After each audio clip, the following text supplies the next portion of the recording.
सो यार guys, last question answer करने से भी पहले मैं आप लोगों को कहना चाहूँगा कि अगर आप लोग चाहते हैं डेली माई टेलीनॉर एप्लीकेशन के क्वेश्चन आंसर हासिल करना, सो गाइस प्लीज़ मेरा चैनल सब्सक्राइब कर लें। वीडियो के नीचे रेड कलर का बटन दिखाई दे रहा होगा, उसके ऊपर प्रेस करके बेल आइकन पे प्रेस करके ऑल पे ज़रूर प्रेस कर लें, ताकि आप लोग जो है daily my Telenor play and main question के आंसर मिलते रहें। सो गाइस, हमारा जो क्वेश्चन है, लास्ट क्वेश्चन है, which which acid is found of vinegar. So guys, इसका आंसर जो है करने से पहले मैं आप लोगों को आखिरी बार रिक्वेस्ट करना चाहूँगा कि प्लीज़ मेरे चैनल सब्सक्राइब कर लें, ताकि आप लोग को डेली माई टेलीनॉर एप्लीकेशन में क्वेश्चन आंसर मिलते रहें। सो गाइस, इसका आंसर जो है वो एथेनिक एसिड है। सो देख लेते हैं हमारा आंसर।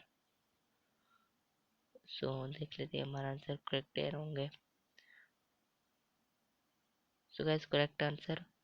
सो यहाँ पे जो है हमारा आंसर करने के बाद हमें जो मिल गए हैं वो ये जो है स्टार्स प्ले प्रोमो कोड मिल गया है। स्टार्स प्ले प्रोमो कोड अगर आपको यूज़ नहीं करना आता है तो मैं आप लोग को बता देता हूँ। अगर आप लोग जो है यहाँ पे जो है मेरी वीडियो देख रहे हैं तो इसके नीचे डिस्क्रिप्शन में जो है नीचे आप लोग जो है नीचे टाइटल दिख रहा होगा उसके ऊपर क्लिक करके नीचे जो है डिस्क्रिप्शन खुल के आ जाएगी। उसके अंदर जो है डिस्क्रिप्शन के अंदर इसकी स्टार प्रोमो कोड की यूज़ करनी होगी।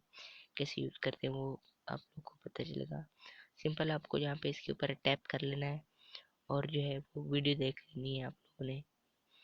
सो तब आप लोग को पता चलेगा कैसे यूज़ करते हैं। सो अल्लाह हाफिज़।